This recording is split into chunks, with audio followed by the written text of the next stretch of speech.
নমস্কার, গল্পগুচ্ছে আপনাদের স্বাগত। আজকের গল্প স্যার আর্থার কোনান ডয়েলের লেখা এ কেস অফ আইডেন্টিটি।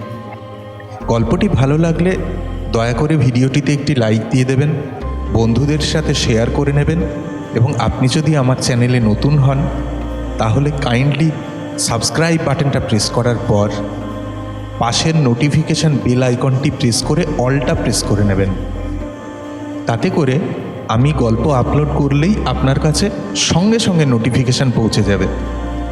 তাহলে চলুন আর দেরি না করে স্যার আর্থার কোনান ডয়েলের লেখা এ কেস অফ আইডেন্টিটি। শার্লক হোমসের বেকার স্ট্রিটের বাসায় আমরা দুজন ফায়ারপ্লেসের দুই পাশে বসেছিলাম। সে বলে উঠল, দেখো ভাই, মানুষের মনের কল্পনা যত দূরেই যাক না কেন, জীবন তার চাইতে অনন্ত গুণ বিস্ময়কর। জীবনের অতি সাধারণ ঘটনাও অনেক সময় কল্পনাকে হার মানায়। হাত ধরাধরি করে জানলা দিয়ে উড়ে গিয়ে এই বিরাট মহানগরীর উপর দিয়ে ঘুরতে ঘুরতে বাড়ির ছাদগুলোকে আস্তে সরিয়ে ফেলে যদি তার ভিতরকার অদ্ভুত ঘটনাগুলোর ওপর দৃষ্টি ফেলতে পারি, তাহলে যেসব আশ্চর্য ঘটনার মিল, পরিকল্পনা, ঘাত প্রতিঘাত ও বিস্ময়কর ঘটনা শৃঙ্খলকে যুগ যুগ ধরে কাজ করে যেরকম অপ্রত্যাশিত পরিণতির দিকে এগিয়ে যেতে দেখব, তার কাছে ফর্মুলা বাঁধা চিরাচরিত ধারার উপন্যাসগুলিও একান্তই জলো ও একঘেয়ে লাগতে বাধ্য। আমি বললাম, আমি কিন্তু তোমার কথা মানতে পারছি না। খবরের কাগজ মারফত যেসব ঘটনা আত্মপ্রকাশ করে সেগুলি যথারীতি খুবই সাধারণ স্তরের এবং বোকা বোকা। পুলিশ রিপোর্টগুলোতে তো বাস্তবতার লেশ মাত্র থাকে না। তথাপি স্বীকার করতেই হবে যে সেগুলো আকর্ষণীয় নয়, শিল্পসম্মতও নয়। হোমস মন্তব্য করল, বাস্তবতার আমেজ আনতে গেলে কিছুটা নির্বাচন এবং বিবেচনাকে কাজে লাগাতেই হবে। পুলিশ রিপোর্টে ওইটারই অভাব থাকে। ওগুলোতে ঘটনার বিস্তারিত বিবরণের চাইতে ম্যাজিস্ট্রেটের নীরস মন্তব্যের উপরেই জোর দেওয়া হয় বেশি, অথচ একজন রহস্য সন্ধানীর কাছে সেইটাই আসল বস্তু। সেটার উপর যদি নির্ভর করো তাহলে দেখবে যে সাধারণ ঘটনার চাইতে অস্বাভাবিক আর কিচ্ছু নেই। আমি সহাস্যে মাথা নাড়লাম, বললাম, তোমার এরূপ ভাবনার কারণ আমি বুঝতে পারি। 3 মহাদেশের সর্বত্র যখনই কেউ একেবারে দিশেহারা হয়ে পড়ে তখন তো তুমিই তাদের বেসরকারি পরামর্শদাতা ও সাহায্যকারী। কাজে কাজেই যা কিছু বিস্ময়কর এবং অসাধারণ তার সঙ্গেই তোমার যোগাযোগ ঘটে। এই যে এখানে। মেঝে থেকে প্রাতঃকালীন সংবাদপত্রখানা আমি হাতে তুলে নিলাম। বেশ, তো একটা পরীক্ষাই হয়ে যাক। প্রথম হেডিংটা শোনো, স্ত্রীর প্রতি স্বামীর নিষ্ঠুরতা। তার নিচে আধ কলম ছাপা খবর, কিন্তু ওটা না পড়েই বলতে পারি যে সব ব্যাপারটাই আমার জানা। সেই অন্য একটি স্ত্রীলোক, মদ্যপান, ধাক্কা, আঘাত, ছড়ে যাওয়া কোনো সহৃদয় বোন বা গৃহকর্ত্রী। অত্যন্ত বাজে সাহিত্যিকও এর চাইতে বাজে কিছু লিখতে পারেন না। কাগজখানা নিয়ে তার উপর চোখ বুলোতে বুলোতে হোমস বলল, তোমার যুক্তির সপক্ষে দৃষ্টান্তটি খুবই দুর্ভাগ্যজনক, সন্দেহ নেই। এটা হচ্ছে ডান্ডাস বিবাহ বিচ্ছেদের মামলা। ঘটনাক্রমে এই ব্যাপারে কিছু কিছু রহস্য উদ্ঘাটনের কাজে আমাকে লাগানো হয়েছিল। স্বামীটি মোটেই নেশা করে না, অন্য কোনো স্ত্রীলোকের ব্যাপারও নেই। অভিযোগে বলা হয়েছে প্রতিবার খাবার সময়ই স্বামীটি তার নকল দাঁতগুলি খুলে স্ত্রীর দিকে ছুঁড়ে দেয়। তুমি নিশ্চয়ই স্বীকার করবে একজন সাধারণ স্তরের গল্প লেখকের কল্পনাতেও এরূপ একটি কথা ধরা দেবে না। ডাক্তার, অ্যাক্টিভ নস্যি নাও আর স্বীকার করো যে তোমার দৃষ্টান্ত দিয়েই আমি তোমার উপর এক হাত নিয়েছি। সোনার নস্যদানটা আমার দিকে এগিয়ে দিল। তার ঢাকনার মাঝখানে একটা বড় পদ্মরাগমণি বসানো। ওর সাদাসিধে সরল জীবনযাত্রার সঙ্গে মণিটির ঔজ্জ্বল্যতা এতই বেমানান যে আমি সে বিষয়ে মন্তব্য না করে পারলাম না। সে বলে উঠল, ওহো, আমি ভুলেই গিয়েছিলাম যে গত কয়েক সপ্তাহ তোমার সঙ্গে আমার দেখা হয়নি। আইরিন অ্যাডলারের দলিলপত্রের ব্যাপারে আমার সহায়তার জন্য বোহেমিয়া রাজ এটা আমাকে উপহার দিয়েছেন। আর আংটিটা, তার আঙুল থেকে যে উজ্জ্বল আলো ঠিকরে বেরোচ্ছিল সেদিকে তাকিয়ে আমি প্রশ্ন করলাম। এটি হল্যান্ডের রাজপরিবারের কাছ থেকে পাওয়া। যদিও আমার দুই একটি ছোট রহস্যের বিবরণ তুমি দয়া করে লিপিবদ্ধ করেছ, তথাপি ব্যাপারটা এতই গোপনীয় যে তোমাকেও সে কথা বলা যাবে না। আমি সাগ্রহে জিজ্ঞেস করলাম, এখন তোমার হাতে কি কোনো কাজ আছে? 10-12টা, তবে তার কোনোটাই মনকে টানে না। সেগুলো সবই গুরুতর ব্যাপার, কিন্তু মনে আগ্রহ জাগায় না। আসলে আমি প্রায়শই দেখেছি যে সাধারণ ঘটনার মধ্যেই সেই পর্যবেক্ষণ এবং কার্যকারণের দ্রুত বিশ্লেষণের সুযোগ থাকে, যা অনুসন্ধানকে আকর্ষণীয় করে তোলে। অপরাধ যত বড় মাপের হয় সেটা ততই সরল হয়, কারণ তার উদ্দেশ্য মানে মোটিভটা ততই স্পষ্টতর হয়। মার্সেলেস থেকে যে জটিল কেসটা আমার হাতে এসেছে, একমাত্র সেটা ছাড়া বড় অপরাধের ঘটনায় এমন কিছু থাকে না যা আগ্রহের সৃষ্টি করতে পারে। অবশ্যই এটাও সম্ভব হতে পারে যে আর কয়েক মিনিট কাটতে না কাটতেই একটা ভালো কেস হাতে এসে যাবে, কারণ ওই আমার জনৈক মক্কেল আসছেন। চেয়ার থেকে উঠে দুদিকে সরানো পর্দার ফাঁকে দাঁড়িয়ে সে নিচে লন্ডনের বৈচিত্র্যহীন রাজপথের দিকে তাকিয়েছিল। তার ঘাড়ের উপর দিয়ে তাকিয়ে আমি দেখতে পেলাম উল্টো দিকের ফুটপাথে একটি মোটাসোটা স্ত্রীলোক দাঁড়িয়ে আছেন। একটা ভারী ফাড়ের গলাবন্ধ তার গলায় জড়ানো, মাথায় একটা লাল পালক লাগানো চওড়া টুপি, ডাচেস অফ ডেভনশায়ারি স্টাইলে কান পর্যন্ত করে ঢেকে বাঁকা করে বসানো। সেই সাজসজ্জার বর্ম ভেদ করে সে আমাদের জানলার দিকে তাকালো, কেমন যেন ইতস্তত ভাব। শরীরটা বার কয়েক সামনে পিছনে দুলল, হাতের দস্তানার বোতামগুলো নাড়াচাড়া করল। তারপর হঠাৎ সাঁতারু যেভাবে তীর থেকে ঝাঁপ দেয় ঠিক সেই ভঙ্গিতে সে দ্রুত বেগে রাস্তাটা পার হলো, আর আমরা শুনতে পেলাম কলিং বেলের জোরালো শব্দ। সিগারেটটা আগুনের মধ্যে ফেলে দিয়ে হোমস বলল, এসব লক্ষণ আমি আগেও দেখেছি। রাস্তায় দাঁড়িয়ে এগোনো পেছনো মানেই ভালোবাসাবাসির ব্যাপার। পরামর্শ চাই, কিন্তু ঠিক বুঝতে পারছে না ব্যাপারটা অন্যকে জানানো ঠিক হবে কি না। অবশ্য তার মধ্যেও রকমফের আছে। যখন কোনো স্ত্রীলোক কোনো পুরুষের দ্বারা গুরুতরভাবে নির্যাতিত হয়, তখন সে কোনো রকম দ্বিধা করে না। সেক্ষেত্রে সাধারণ লক্ষণই হলো কর্কশ ঘণ্টাধ্বনি। এক্ষেত্রে মনে হচ্ছে একটা প্রেমের ব্যাপার। মেয়েটা যতটা বিচলিত বা ক্ষুব্ধ ততটা ক্রুদ্ধ নয়, কিন্তু সে তো নিজেই হাজির হয়েছে আমাদের সন্দেহ নিরসন করতে। কথার সঙ্গে সঙ্গে দরজায় একটা টোকা পড়ল এবং বালক ভৃত্যটি ঘোষণা করল, মিস মেরি সাদারল্যান্ড। ততক্ষণে মহিলাটি স্বয়ং তার ছোট কালো দেহের পেছনে এসে দাঁড়িয়েছে, ছোট পাইলট বোটের পালতোলা বাণিজ্য জাহাজের মতো। শার্লক হোমস তার স্বভাবসিদ্ধ সহজ সৌজন্যের সঙ্গে তাকে স্বাগত জানালো, দরজা বন্ধ করে দিল। তারপর অভিবাদন জানিয়ে তাকে একটি আরাম কেদারায় বসিয়ে দিয়ে ওর নিজস্ব রীতিতে উদাসীন অথচ তীক্ষ্ণ দৃষ্টিতে তাকে দেখতে লাগলো। বলল, আপনি কি বুঝতে পারলেন না চোখের ক্ষীণ দৃষ্টি নিয়ে এত বেশি টাইপ করা আপনার পক্ষে উচিত নয়? সে জবাব দিল, প্রথমে অসুবিধে হতো, কিন্তু এখন আমি না তাকিয়েই বুঝতে পারি কোন অক্ষরটা কোথায় আছে। তারপরই হঠাৎ নিজের কথাগুলোর পুরো অর্থ হৃদয়ঙ্গম করে সে খুব চমকে উঠল। তার চওড়া মুখের ওপর ভয় ও বিস্ময়ের ছায়া পড়ল। চেঁচিয়ে বলে উঠল, মিস্টার হোমস, আপনি আপনি আমার কথা শুনেছেন, নইলে এসব জানলেন কেমন করে? হোমস হেসে বলল, কিছু ভাববেন না, সব কিছু জানাই তো আমার কাজ। অন্যরা যেটা দেখে না আমি সেটা দেখি। তা না হলে আপনি পরামর্শের জন্য আমার কাছে আসবেন কেন? দেখুন, মিসেস ইথারেজের কাছে আপনার কথা শুনেই আমি এসেছি।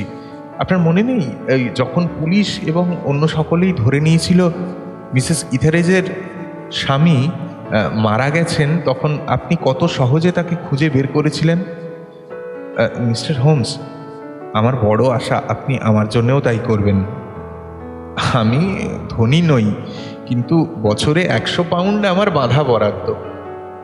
তাছাড়া মেশিনটা চালিয়ে যা পাই তা তো আছেই। মিস্টার হোসমার অ্যাঞ্জেলের কি হয়েছে জানবার জন্য দরকার হলে আমি সব কিছু দিতে রাজি। শার্লক হোমসের দুটো আঙুলের টিপ তেমনি ধরা আছে। ঘরের সিলিংয়ের দিকে চোখ রেখে সে প্রশ্ন করল, আমার কাছে আসতে আপনি এতটা তাড়াহুড়ো করেছিলেন কেন? মিস মেরি সাদারল্যান্ডের বোকা বোকা মুখখানিতে আবার একটা চমক খেলে গেল। ঠিক বলেছেন, বাড়ি থেকে আমি ছুটে বেরিয়ে এসেছি। মিস্টার উইন্ডি ব্যাংক মানে আমার বাবা ব্যাপারটাকে এমন হালকাভাবে নিলেন যে আমার ভীষণ রাগ হয়ে গেল। তিনি পুলিশের কাছে গেলেন না, আপনার কাছেও এলেন না। তারপর যখন বুঝলাম যে তিনি কিছুই করবেন না, খালি মুখে বলছেন কিচ্ছু হয়নি, তখন আমি বুঝি পাগল হয়ে গেলাম। আমার জিনিসপত্র নিয়ে সোজা চলে এলাম আপনার কাছে। আপনার বাবা? হোমস বলল, নিশ্চয়ই সৎ বাবা, পদবী যখন আলাদা। ঠিক তাই, আমার সৎ বাবা। আমি তাকে বাবাই বলি, যদিও শুনলে হাসি পায়, কারণ তিনি আমার চাইতে মাত্র 5 বছর 2 মাসের বড়। আপনার মা বেঁচে আছেন? হ্যাঁ, বেঁচে আছেন এবং বহাল তবিয়তে আছেন। মিস্টার হোমস, বাবার মৃত্যুর পরই এত তাড়াতাড়ি মা যখন আবার বিয়ে করলো, তাও এমন একজনকে যে তার থেকে প্রায় 15 বছরের ছোট, তখন আমার মোটেই ভালো লাগেনি। আমার বাবা ছিলেন টোটেনহাম কোর্ট রোডের একজন প্লাম্বার।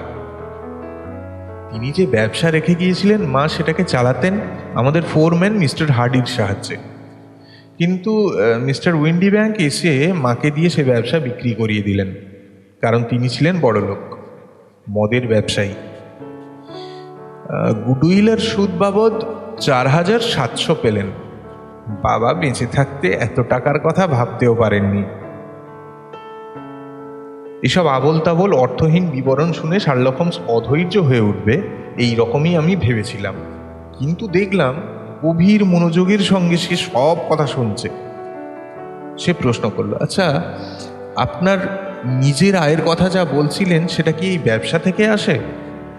না না স্যার, সেটা সম্পূর্ণ আলাদা। ওটা আমাকে দিয়ে গেছেন অকল্যান্ডের কাকা নেট। টাকাটা লগ্নি করা আছে নিউজিল্যান্ড স্টকের 4.5% সুদে। মোট পরিমাণ 2500 পাউন্ড, কিন্তু আমার প্রাপ্য শুধু সুদটা। হোমস বলল, খুব ইন্টারেস্টিং মনে হচ্ছে। বছরে 100-র মতো একটা মোটা টাকা আপনি পান, তাছাড়া আপনার নিজের উপার্জন আছে। তাহলে তো আপনি নিশ্চয়ই এখানে ওখানে বেড়াতে যান, আমোদ ফুর্তি করেন। আমার তো বিশ্বাস 60 পাউন্ডের মতো আয় হলেই একটি মহিলার বেশ ভালোভাবে চলে যায়। ওর চাইতে আরও অল্পেও আমি চালিয়ে নিতে পারতাম মিস্টার হোমস, কিন্তু আপনি তো বোঝেন, যতদিন আমি বাড়িতে থাকবো ততদিন কারো বোঝা হয়ে থাকতে চাই না। কাজেই যতদিন তাদের সঙ্গে আছি ততদিন তারাই টাকাটা খরচ করেন। অবশ্যই এই ব্যবস্থাটা এখনকার মতো। মিস্টার উইন্ডি ব্যাংক প্রতি 3 মাস অন্তর আমার সুদটা তুলে এনে মার হাতে দেন। টাইপ রাইটিংয়ে আমার যা উপার্জন হয় তাতেই আমার ভালোভাবে চলে যায়। পেজ প্রতি 2 পেনি আমি নিই, আর দিনে আমি 15 থেকে 20 পেজ টাইপ করতে পারি। হোমস বলল, আপনার বক্তব্য বেশ পরিষ্কার করেই বলেছেন। ইনি আমার বন্ধু ডক্টর ওয়াটসন। আমার মতোই এর সামনেও সব কথা খোলাখুলি বলতে পারেন। এবার বলুন, মিস্টার হোসমার অ্যাঞ্জেলের সঙ্গে আপনার কি সম্পর্ক? মিস সাদারল্যান্ডের মুখে একটা লালচে আভা ছড়িয়ে পড়ল।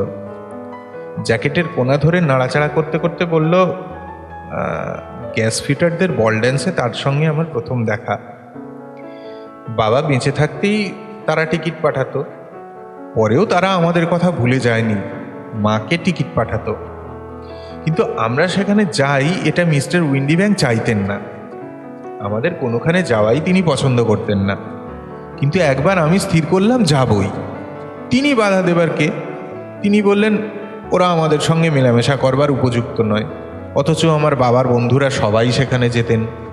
তখন তিনি বললেন আমার ভালো পোশাক নেই, অথচ আমার নতুন লাল মখমলের জামাটা আমি কোনোদিন ড্রয়ার থেকেই বের করিনি।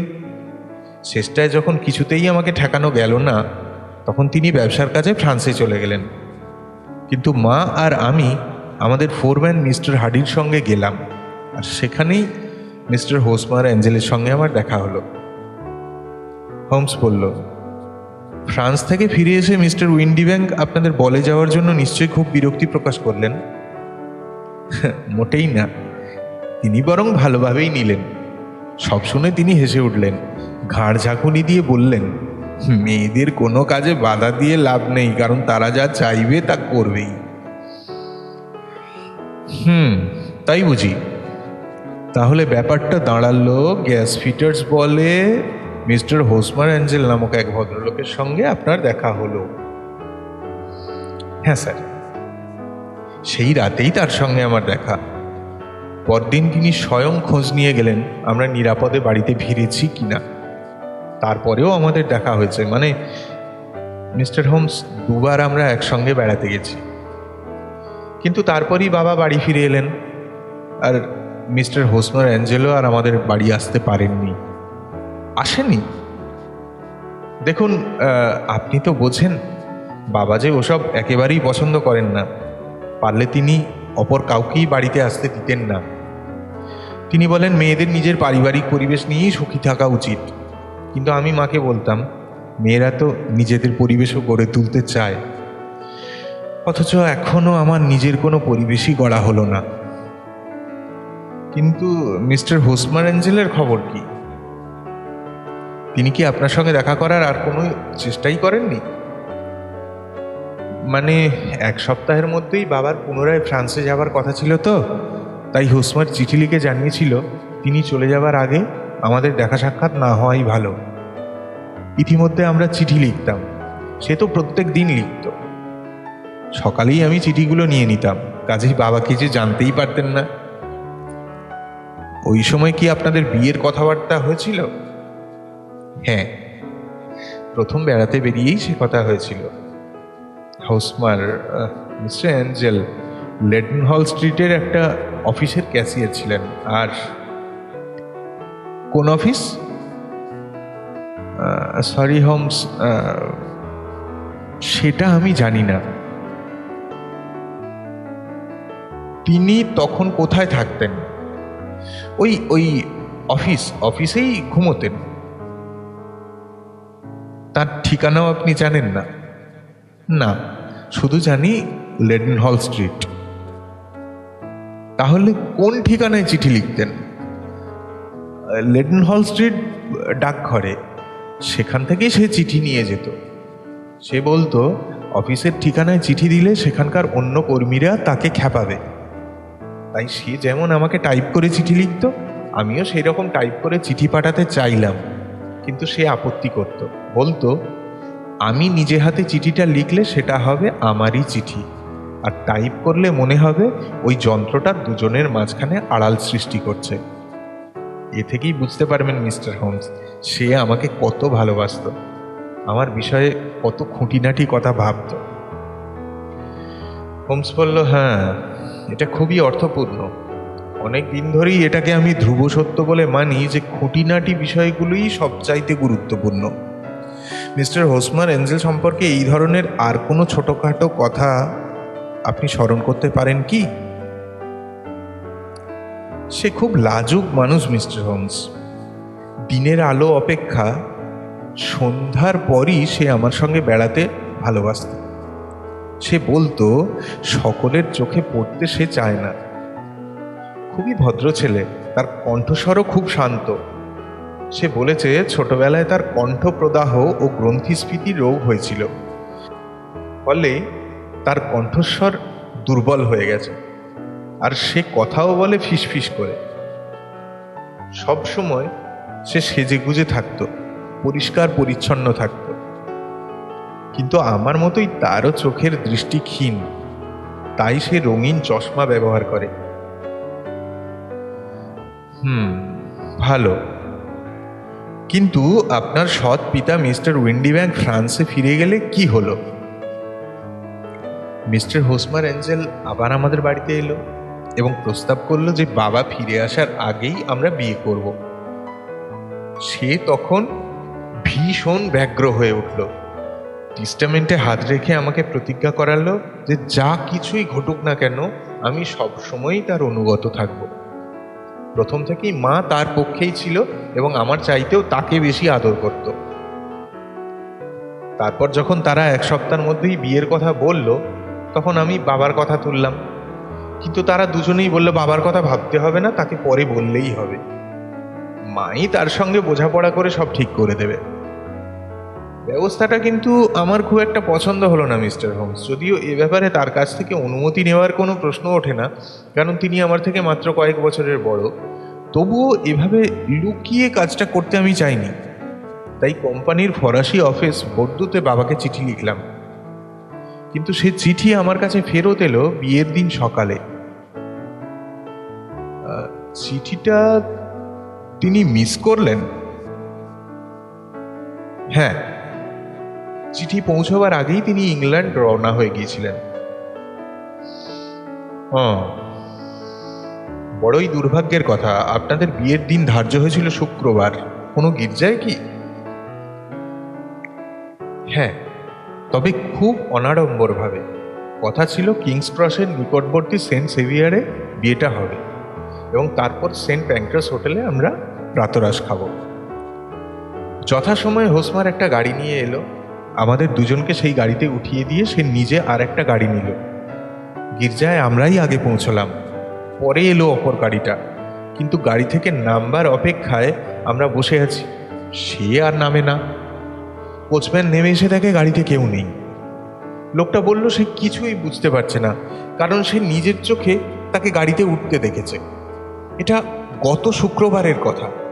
সেই থেকে তাকে আমি দেখিনি বা এমন কিছু শুনিও নি যাতে তার গতিবিধি সম্পর্কে কিছু আলোকপাত হয়। হোমস বলল, আপনার প্রতি খুবই অসম্মানজনক ব্যবহার করা হয়েছে। না না স্যার, এমনভাবে সে আমাকে ছেড়ে যেতে পারে না, তেমন মানুষই সে নয়। সারাটা সকাল সে আমাকে বলেছে যা কিছু ঘটুক না কেন আমি যেন তার প্রতি অনুরক্ত থাকি, এমনকি যদি সম্পূর্ণ অপ্রত্যাশিত কিছু ঘটে আমাদের বিচ্ছিন্ন করে দেয়, তথাপি যেন স্মরণ রাখি যে আমি তাকে কথা দিয়েছি, আর আজ হোক কাল হোক সে প্রতিশ্রুতি দাবি করতে আসবেই। বিয়ের দিন সকালে এ ধরনের কথাবার্তা তখন খুবই বিস্ময়কর মনে হয়েছিল, কিন্তু তারপর থেকে যা ঘটেছে তাতে তো সবই অর্থপূর্ণ বলেই মনে হচ্ছে। নিশ্চয়ই মনে হচ্ছে। তাহলে আপনার অভিমত হচ্ছে একটা কোনো অপ্রত্যাশিত বিপদ ঘটেছে? হ্যাঁ স্যার, আমার বিশ্বাস সে কোনো বিপদের আভাস পেয়েছিল, না হলে ওরকম কথা বলতো না, আর শেষ পর্যন্ত তাই ঘটেছিল। সেটা কি ধরনের বিপদ সে বিষয়ে আপনার কোনো ধারণা আছে? না। হ্যাঁ, আরেকটি প্রশ্ন, আপনার মা ব্যাপারটা কিভাবে নিলেন? মা খুব রেগে গেল, বলল আমি যেন আর কখনো এ বিষয়ে কোনো কথা না বলি। আর আপনার বাবা তাকে বলেছিলেন? হ্যাঁ, আমার মতো তিনিও ভাবলেন একটা কিছু ঘটেছে, তবে শীঘ্রই আমি হোসমারের খবর পাব। তিনি বললেন, গির্জার দরজা পর্যন্ত নিয়ে গিয়ে তারপর আমাকে ছেড়ে দেওয়ার কার কি স্বার্থ থাকতে পারে? যদি সে আমার কাছ থেকে টাকা ধার করত, অথবা যদি আমাকে বিয়ে করবার পর আমার টাকাটা হাতিয়ে নিতে পারত, তাহলে না হয় কিছু যুক্তি পাওয়া যেত। কিন্তু টাকার ব্যাপারে হোসমার খুবই স্বাধীন চেতা। আমার একটা শিলিংয়ের উপরেও সে কখনো নজর দিত না। তাহলে তার কি হলো? সে একখানা চিঠিও লিখতে পারছে না কেন? আমি আর ভাবতে পারছি না মিস্টার হোমস। রাত্রে আমি একটুও ঘুমোতে পারি না। দস্তানার ভেতর থেকে একটা ছোট রুমাল বের করে সেটা মুখে চেপে সে ফুঁপিয়ে কাঁদতে লাগলো। উঠে দাঁড়িয়ে হোমস বলল, কেসটা আমি দেখব এবং একটা ফয়সালাও যে করতে পারবো সে বিষয়ে কোনো সন্দেহ নেই। এখন থেকে ব্যাপারটা আমার উপরই ছেড়ে দিন। আপনি আর এ নিয়ে মাথা ঘামাবেন না। সবচেয়ে বড় কথা হলো মিস্টার হোসমার এঞ্জেল যেমন আপনার জীবন থেকে সরে গেছেন, তেমনি আপনার স্মৃতি থেকেও তাকে মুছে ফেলুন। আর কি তাকে দেখতে পাবো না? আমার তো মনে হয় না। তার কি হয়েছে সেটা আমাকেই ভাবতে দিন।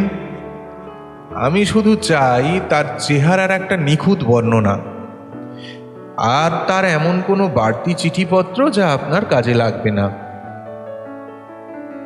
গত শনিবারের ক্রনিকালে তার জন্য বিজ্ঞাপন দিয়েছিলাম। এই তার কাটিং, আর এই নিন তার 4খানা চিঠি। ধন্যবাদ।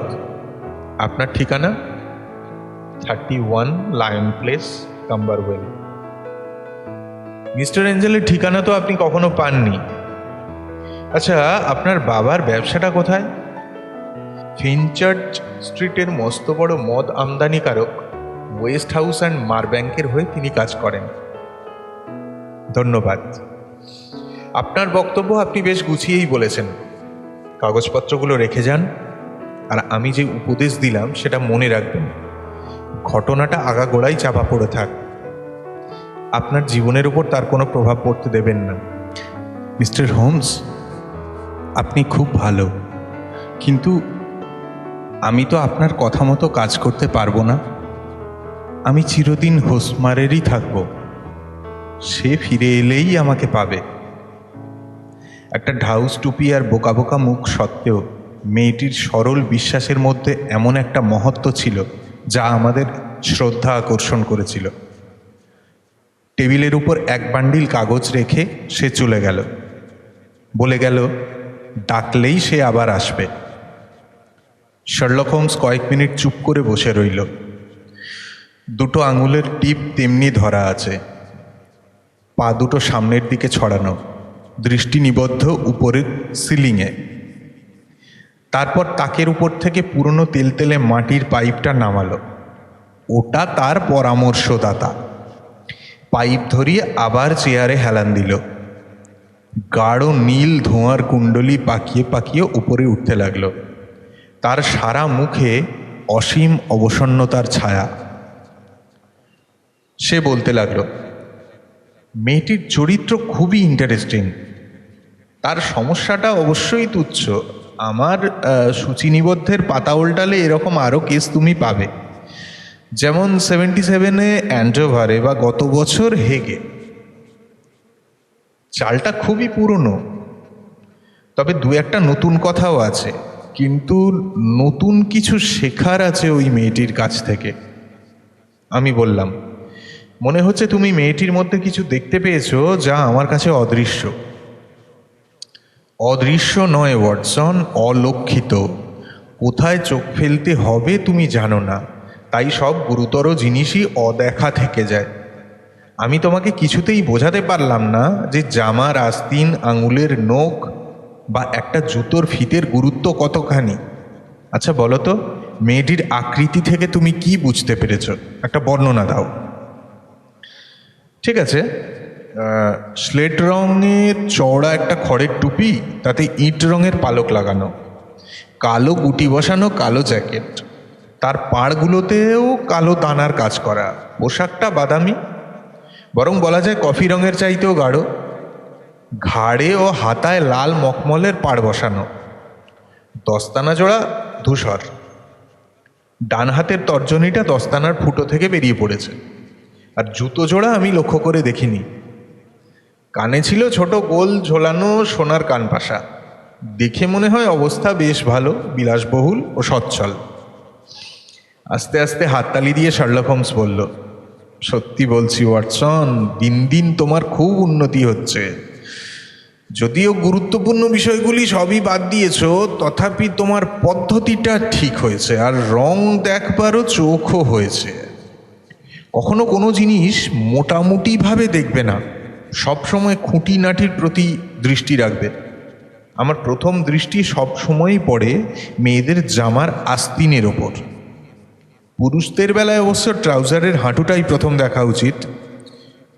তুমি নিজেও দেখেছ এই মেয়েটির আস্তিনে পাড় বসানো ছিল, তাতেই দাগটাগগুলো ধরা পড়েছে।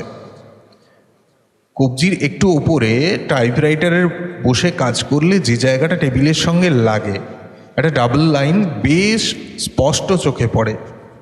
হাতে চালানো সেলাই কলেও ওই রকম দাগ পড়ে, তবে সেটা বাঁ হাতে, আর তাও বুড়ো আঙুল থেকে অনেকটা দূরে, এর মতো সব চাইতে চওড়া জায়গাটায় নয়। তারপর ওর মুখের দিকে তাকালাম। নাকের দুধারে পিছনের দাগ দেখে সাহস করে বলে ফেললাম দৃষ্টিহীনতা আর টাইপরাইটিংয়ের কথা। ব্যাস, একেবারে চমকে উঠল। আমিও চমকে উঠেছিলাম, কিন্তু ব্যাপারটা খুবই সোজা। যা হোক, এবার আমার চমকে ওঠার পালা। নিচের দিকে তাকিয়ে দেখলাম যে জুতো পরে সে এসেছে তার দুপাটি আলাদা না হলেও কিছুটা যেন অন্য ধরনের। এক পাটি জুতোর ডগায় কিছুটা কারুকার্য করা, অপরটি সাদাসিধে। এক পাটির 5টা বোতাম ঘরের শুধু নিচের 2টো বোতাম লাগানো, অন্য পাটির 1ম, 3য় ও 5মটা লাগানো। কাজেই তুমি যদি দেখো যে একটি সুসজ্জিতা তরুণী বাড়ি থেকে বেরিয়েছে আলাদা 2 ধরনের দুপাটি জুতো পরে, তাও অর্ধেক বোতাম লাগানো, তাহলে এটা অনুমান করা শক্ত নয় যে সে খুব তাড়াহুড়ো করে এসেছে। আমি সাগ্রহে প্রশ্ন করলাম, আর কিছু? বুঝতে পারলাম বাড়ি থেকে বের হবার আগে সে একটা চিঠি লিখেছিল। তুমি লক্ষ্য করেছো তার দস্তানার ডান হাতের তর্জনীর মাথাটা ছেঁড়া, কিন্তু এটা হয়তো দেখোনি যে তার দস্তানা এবং আঙুল দুটোতেই বেগুনি রং লেগেছিল। খুব তাড়াতাড়িতে লিখেছে বলে কলমটা দোয়াতের মধ্যে অনেকটা বেশি ডুবিয়েছে। সেটা নিশ্চয়ই সকালের ঘটনা, না হলে আঙুলের দাগ অতটা স্পষ্ট থাকতো না। এসবই খুব মজার, যদিও একেবারেই প্রাথমিক স্তর। কিন্তু এবার কাজের কথায় আসা যাক। ওয়াটসন, বিজ্ঞাপনে প্রকাশিত মিস্টার হোসমার এঞ্জেলের বিবরণটা আমাকে একটু পড়ে শোনাবে? ছাপানো কাগজের টুকরোটা আলোর সামনে ধরলাম। তাতে লেখা, 14ই সকালে হোসমার এঞ্জেল নামক এক ভদ্রলোক নিখোঁজ হয়েছেন। উচ্চতা 5 ফুট 7 ইঞ্চি, মজবুত গড়ন, পীতবর্ণ, কালো চুল, মাঝখানে ছোট টাক, মোটা কালো জুলফি ও গোঁপ, রঙিন চশমা, ফিসফিস করে কথা বলে। সর্বশেষ যখন দেখা গেছে তখন পরনে ছিল সিল্কের পটি লাগানো কালো ফ্রক কোট, কালো ওয়েস্টকোট, নোনার অ্যালবার্ট চেন, ধূসর হারিস্টুইটের ট্রাউজার, ইলাস্টিক বসানো জুতো। যতদূর জানা যায় লেটন হল স্ট্রিটের কোনো অফিসে কাজ করতেন, যদি কেউ সংবাদ দিতে পারেন, ইত্যাদি ইত্যাদি। হোমস বলল, ওতেই হবে। চিঠিগুলো একবার দেখে নিয়ে আবার বলল, এগুলো অতি সাধারণ, মিস্টার অ্যাঞ্জেলের কোনো সূত্রই এতে নেই, শুধু একবার তিনি বলজাক থেকে উদ্ধৃতি দিয়েছেন। তবে একটা উল্লেখযোগ্য ব্যাপার আছে যেটা তোমার নজরেও নিশ্চয়ই পড়েছে। আমি বললাম, চিঠিগুলো টাইপ করা? শুধু তাই নয়, স্বাক্ষরটাও টাইপ করা। নিচের দিকে দেখো, সুন্দর করে টাইপ করা, হোসমার অ্যাঞ্জেল। একটা তারিখ আছে, কিন্তু লেডন হল স্ট্রিট ছাড়া আর কিছু লেখা নেই। এই স্বাক্ষরের ব্যাপারটাই খুব ইঙ্গিতপূর্ণ। এমনকি এটাকে আমরা চূড়ান্তও বলতে পারি। কিসের চূড়ান্ত? আরে ভাই, পুরো ব্যাপারটার উপর এর প্রভাব যে কতখানি তা কি তুমি বুঝতে পারছো না? বুঝতে পারছি, কথা বলতে পারি না। তবে হতে পারে যে চুক্তিভঙ্গের কোনো মামলা হলে যাতে স্বাক্ষরটা করা যায়, এটা তিনি চেয়েছিলেন। না, ঠিক তা নয়। যাই হোক, আমি 2টো চিঠি লিখব, আর তাতেই সমস্যার সমাধান হয়ে যাওয়া উচিত। একটা লন্ডন শহরের কোনো ফার্মকে, আর একটা মেয়েটির সৎ বাবা মিস্টার উইন্ডি ব্যাংকে। তাকে লিখব, আগামীকাল সন্ধ্যে 6টায় তিনি এখানে আমাদের সঙ্গে দেখা করতে পারেন কি না। মেয়েটির পুরুষ আত্মীয়দের সঙ্গেই আমরা মোকাবিলা করতে চাই। যতক্ষণ চিঠির 2টো জবাব না আসছে ততক্ষণ আর আমাদের কিচ্ছু করণীয় নেই। অতএব ততক্ষণ আমাদের এই ছোট সমস্যাটা তোলাই থাক। বন্ধুবরের সূক্ষ্ম বিচার শক্তি এবং অসাধারণ কর্মদক্ষতায় বিশ্বাস করবার মতো এত কারণ আমার হাতে আছে যে সে এখন যেরকম নিশ্চয়তার সঙ্গে এই বিশেষ রহস্যটার ব্যাপারে মত প্রকাশ করলো, তার সপক্ষে নিশ্চয়ই কোনো জোরালো যুক্তি আছে বলেই আমার মনে হলো। মাত্র একবার তাকে আমি পরাস্ত হতে দেখেছি, সেটা হলো বোহেমিয়া রাজ ও আইরিন অ্যাডলারের ফটোগ্রাফের ব্যাপার। কিন্তু যখনই সাইন অফ 4-এর অলৌকিক ঘটনাবলী বা স্টাডি ইন স্কারলেটের অসাধারণ ঘটনার কথা ভাবি, তখনই আমার মনে হয় এতই ওটা অদ্ভুত এক রহস্য যেটা সেও উদ্ঘাটিত করতে পারেনি। আমি উঠে পড়লাম। সে তখনও তার কালো মাটির পাইপটা টানছে। আমার মন বলল, আগামীকাল সন্ধ্যায় আবার যখন আসবো তখন দেখতে পাবো মিস মেরি সাদারল্যান্ডের নিখোঁজ বরের পরিচয় পাওয়ার উপযোগী সবগুলো সূত্র তার হাতের মুঠোয় এসে গেছে। সেই সময় একটা গুরুতর রোগীকে নিয়ে আমি খুবই ব্যস্ত ছিলাম। সারাটা দিন রোগীর শয্যাপার্শ্বে বসেই কেটে গেল। ঠিক 6টার আগে সেখান থেকে ছাড়া পেয়েই একটা ভাড়াটে গাড়িতে চেপে ছুটলাম বেকার স্ট্রিটে। মনে আশঙ্কা ছিল রহস্য সমাধানের চূড়ান্ত মুহূর্তে হয়তো উপস্থিত থাকতে পারবো না। যা হোক, ঘরে শার্লক হোমসকে পেলাম একা, অর্ধনিদ্রিত। তার দীর্ঘ সরুর শরীরটা আরামকেদারার ভেতর কুঁকড়ে পড়ে আছে। ঘরে সাজানো অনেকগুলি বোতল ও টেস্ট টিউব দেখে এবং হাইড্রোক্লোরিক অ্যাসিডের ঝাঁঝালো গন্ধে বুঝতে পারলাম সারাটা দিন সে তার প্রিয় রাসায়নিক পরীক্ষা নিয়েই কাটিয়েছে। ঘরে ঢুকে জানতে চাইলাম, সমাধান হলো? হ্যাঁ, ওই বাইসালফেট অফ ব্যারাইটা। আমি চেঁচিয়ে বললাম, আরে না না, আমি সেই সমস্যাটার কথা বলছি। ও সেইটা, আমি ভাবলাম বুঝি তুমি সল্টের কথা বলছো। আরে ওটার মধ্যে তো কোনো সমস্যাই নেই, সে তো আমি কালই বলেছিলাম। তবে কি জানো, এইসব স্কাউন্ডেলদের না ধরবার মতো কোনো আইন নেই। লোকটা কে, আর মিস সাদারল্যান্ডকে কেনই ছেড়ে গেল? সবই প্রশ্নটা করেছি। হোমস জবাবে মুখও খোলেনি। এমন সময় প্যাসেজে পায়ের ভারী শব্দ এবং দরজায় টোকার শব্দ শুনতে পেলাম। হোমস বলল, মেয়েটির সৎ বাবা মিস্টার জেমস উইন্ডি ব্যাংক। তিনি আমাকে লিখে জানিয়েছেন 6টায় এখানে হাজির হবেন। আসুন। ঘরে ঢুকলো একজন শক্ত চেহারার মাঝারি মাপের ভদ্রলোক। বছর 30 বয়স, দাড়ি গোঁফ কামানো, পীতবর্ণ, শান্ত স্বভাব।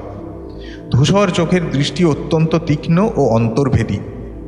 আমাদের দুজনের দিকে সপ্রশ্ন দৃষ্টিতে তাকিয়ে তার চকচকে টপ হ্যাটটা সাইডবোর্ডে রেখে দিল এবং একটু মাথা নুইয়ে সামনের চেয়ারটায় বসে পড়ল। হোমস বলে উঠল, good evening mister James Windibank. 6টায় আমার সঙ্গে অ্যাপয়েন্টমেন্ট করে পাঠানো টাইপ করা চিঠিটা নিশ্চয়ই আপনার? হ্যাঁ, আমার একটু দেরি হয়ে গেছে বোধহয়। কিন্তু আপনি তো জানেন না আমাকে অন্যের কাজ করতে হয়। এই তুচ্ছ ব্যাপার নিয়ে মিস সাদারল্যান্ড আপনাকে বিরক্ত করায় আমি খুবই দুঃখিত।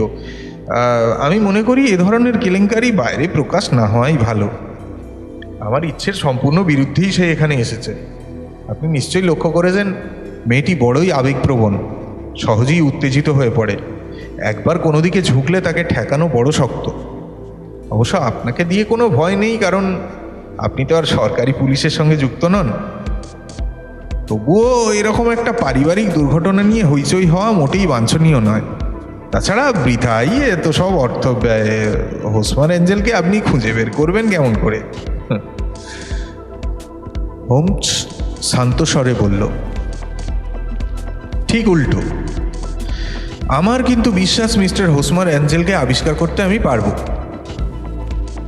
মিস্টার উইন্ডি ব্যাংক চমকে উঠল। তার হাতে দস্তানা পড়ে গেল। বলল,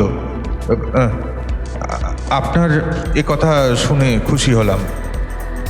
হোমস বলল, এটা খুবই আশ্চর্য যে একজন মানুষের হাতের লেখার মতো একটা টাইপরাইটারেরও নিজস্ব বৈশিষ্ট্য আছে। মেশিন একেবারে নতুন না হলে কোনো দুটোতেই সম্পূর্ণ একরকম টাইপ হয় না। কতকগুলো চিঠি বেশি ময়লা হয়ে যায়, আবার কতকগুলি একদিকে ময়লা হয়। দেখুন মিস্টার উইন্ডি ব্যাংক, আপনার এই চিঠিতে প্রত্যেক ক্ষেত্রে সি এর ওপরটা একটু অস্পষ্ট এবং আর এর লেজটা একটু ভাঙা।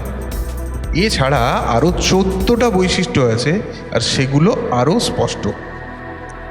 উজ্জ্বল দুটো চোখে হোমসের দিকে তাকিয়ে আগন্তুক বলল, মেশিনটা একটু পুরনো, তাহলেও ওই আপিসে এতেই আমরা সব চিঠিপত্র লিখে নিই।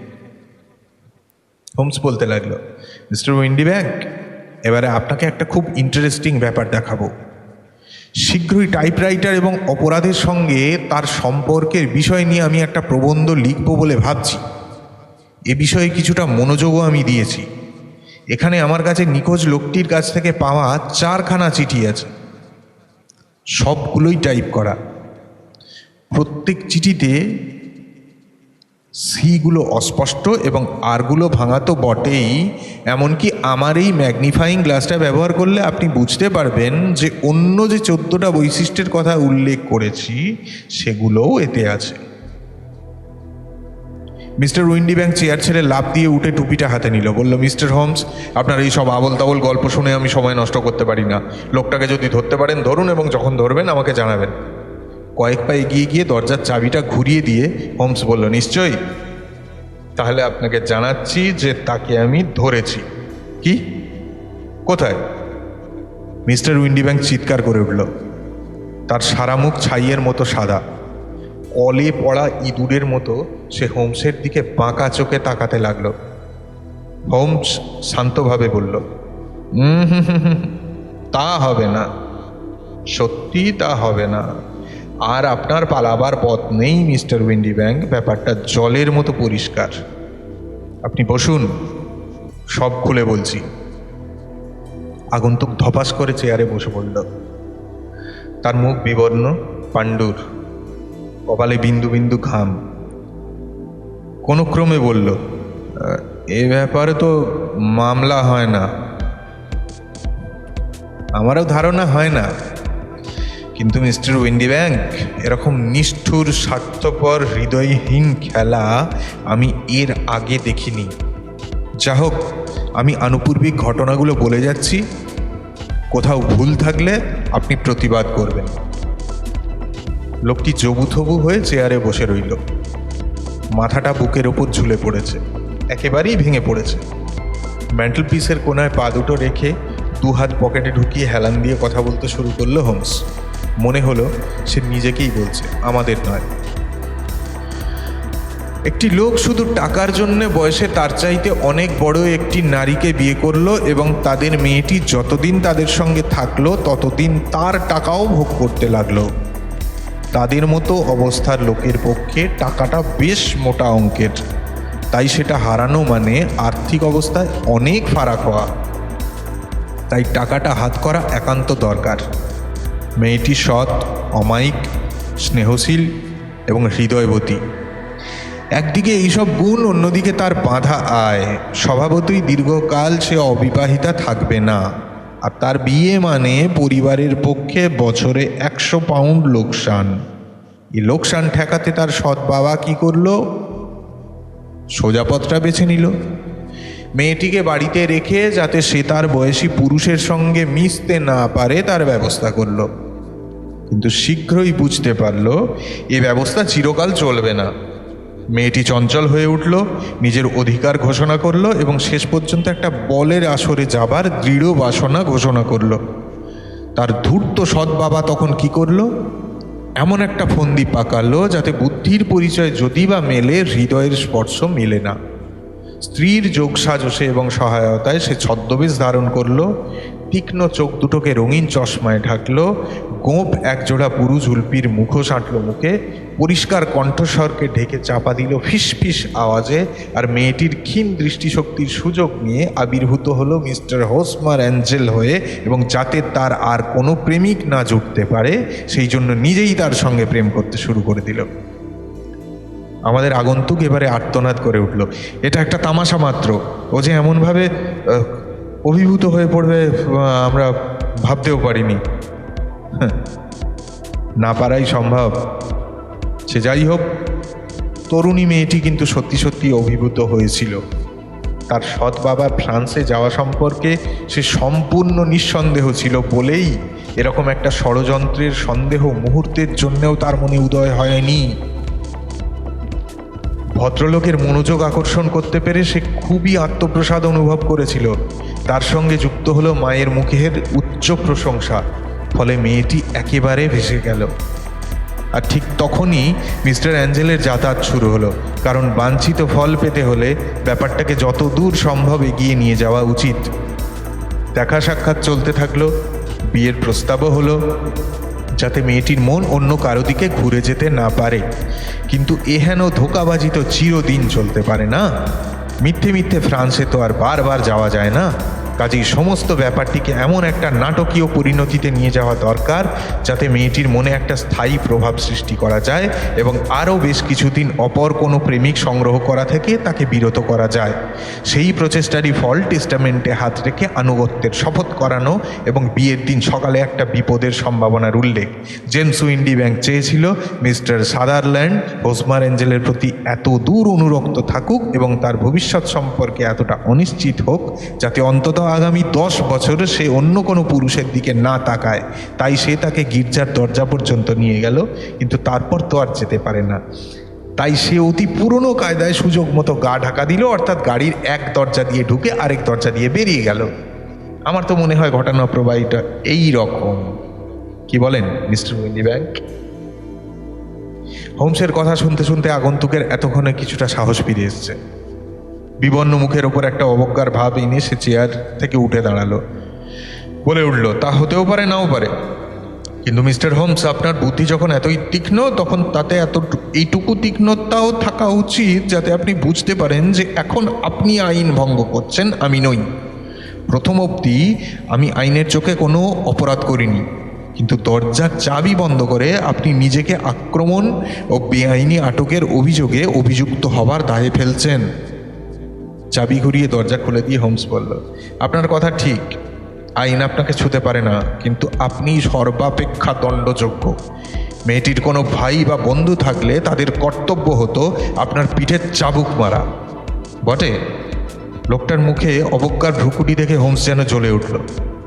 মক্কেলের প্রতি আমার কর্তব্যের অংশ এটা নয়, তবু আমার হাতের কাছে যখন একটা শিকারি চাবুক আছে তখন একবার সেটাকে ব্যবহারই করা যাক।